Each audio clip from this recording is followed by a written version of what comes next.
குமாரசாமி ராஜா அவர்களுக்கு அளிக்கும்படி தானே முன்மொழிந்தார்.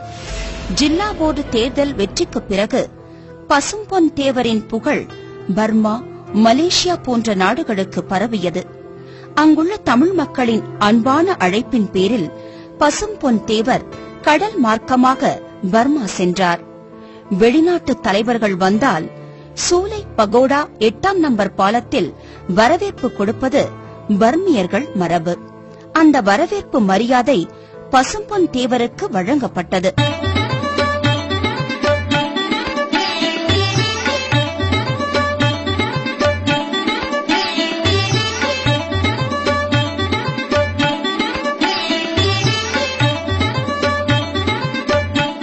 ஆயிரத்தி 1936ஆம் ஆண்டு நகரசபை தேர்தல் நடந்த காலம்.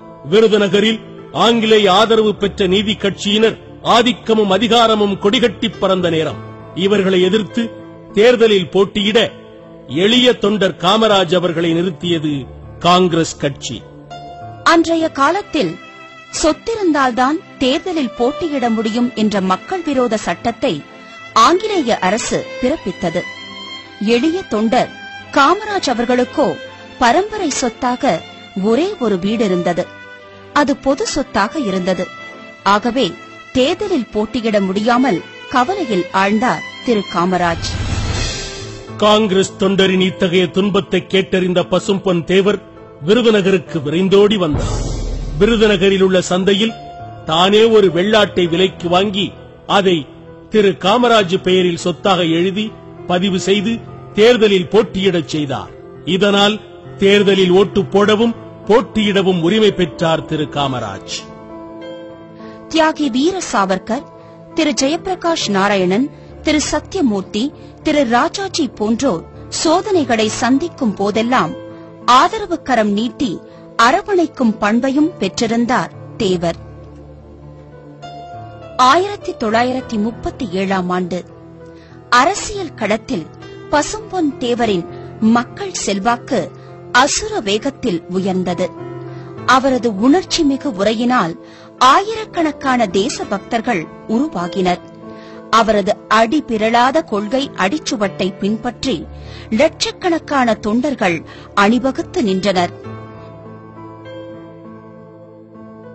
இவ்வளவு மக்கள் சக்தி கொண்ட பசும்பொன் தேவரை கண்ட ஆங்கிலேய அரசு திடுக்கிட்டது.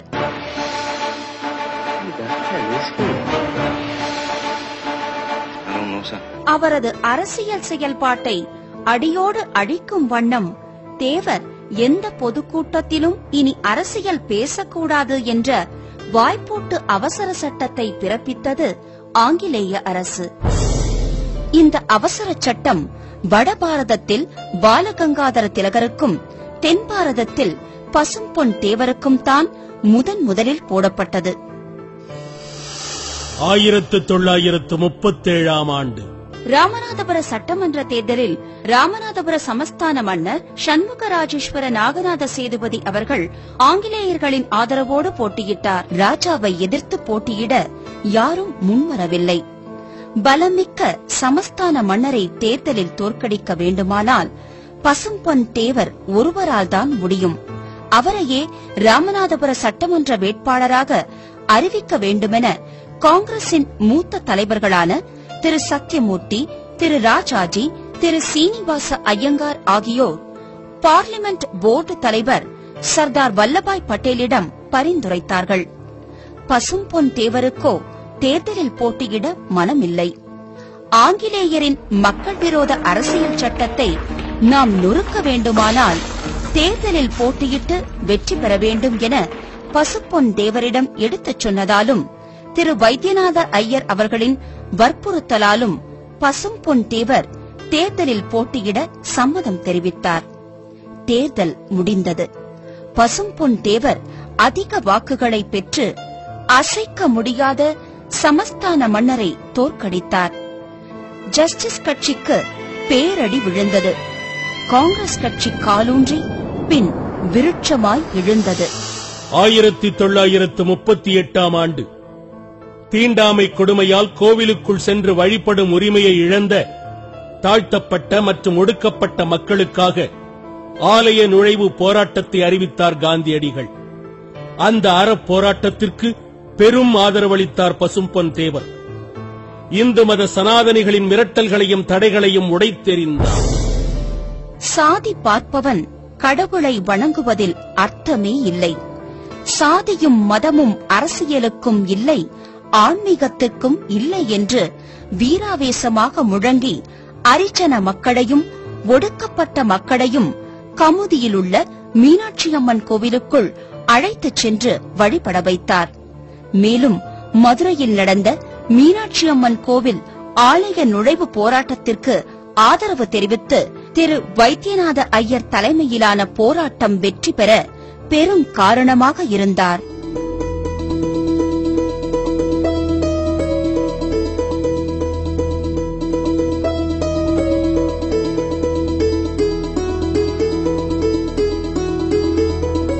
ஆயிரத்தி 1938 ஆண்டு அன்றைய காங்கிரஸ் ஆட்சி காலம். மதுரை பசுமலை மகாலட்சுமி ஆலை தொழிலாளர்களின் கூலி உயர்வு, பெண் தொழிலாளர்களுக்கு பிரசவ விடுப்பு போன்ற கோரிக்கைகளை வலியுறுத்தி பசும்பொன் தேவர் தலைமையில் மாபெரும் போராட்டம் நடைபெற்றது. ஆயிரக்கணக்கான தொழிலாளர்கள் அணி திரண்டனர்.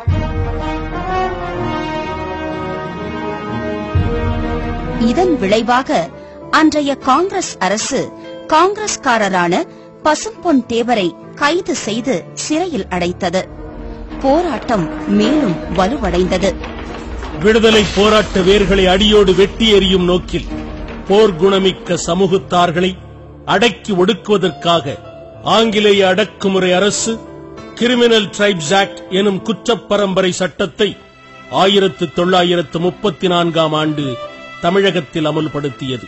இக்கொடிய சட்டத்தின்படி கள்ளர், மறவர், காட்டு நாயக்கர், மலைக்குறவர், ஒட்டர், வலையர் போன்ற 90க்கும் மேற்பட்ட சமூகத்தினர் பரம்பரை குற்றவாளிகள் என ஆங்கிலேயரால் அறிவிக்கப்பட்டனர். இந்த சமூகங்களைச் சேர்ந்த 10 வயது சிறுவர்கள் முதல் 80 வயது முதியவர்கள் வரை ஆங்கிலேயரின் அடக்குமுறைக்கு ஆளாயினர்.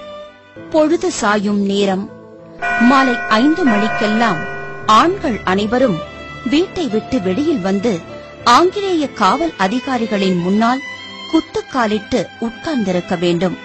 ஒரு காவலர் அவர்களின் பெயர்களை உரக்க வாசிப்பார்.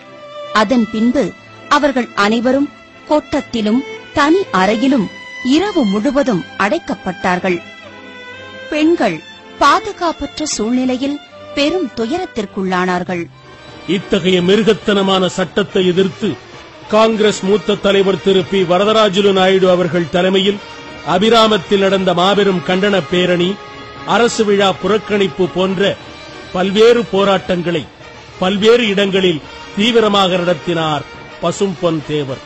பசும்பொன் தேவரின் இடைவிடாத போராட்டத்தின் காரணமாக இக்கொடிய சட்டம் 1946 ஆண்டு ரத்து செய்யப்பட்டது.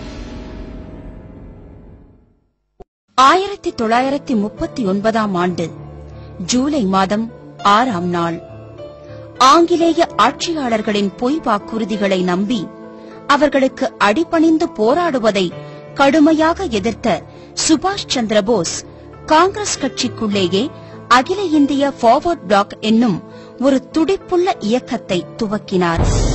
பரிபூரண சுதந்திர போராட்டத்தை உடனடியாக துவக்க முயற்சிப்பதும் சுதந்திரம் பெற்ற பின்னர் சோசலிச அரசை நிறுவுவதும் தான் தன்னுடைய குறிக்கோள் என சுபாஷ் சந்திர போஸ் கொள்கை முழக்கம் செய்தார்.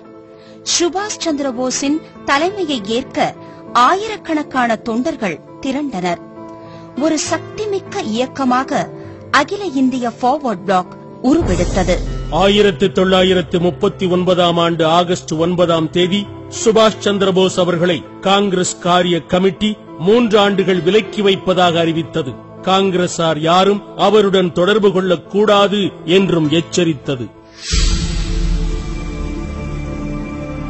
இந்த தடைகளையும் எச்சரிக்கைகளையும் மீறி பசும்பொன் தேவர் சுபாஷ் சந்திர போஸ் அவர்களை 3/9/1939 அன்று தமிழ்நாட்டிற்கு அழைத்து வந்தார். அன்று மாலை சென்னை கடற்கரை திலகர் திடலில் சீமான் சீனிவாச ஐயங்கார் தலைமையில் நடந்த பிரம்மாண்டமான பொதுக்கூட்டத்தில் சுபாஷ் பேசினார். அந்த பொதுக்கூட்டத்தில்தான் அகில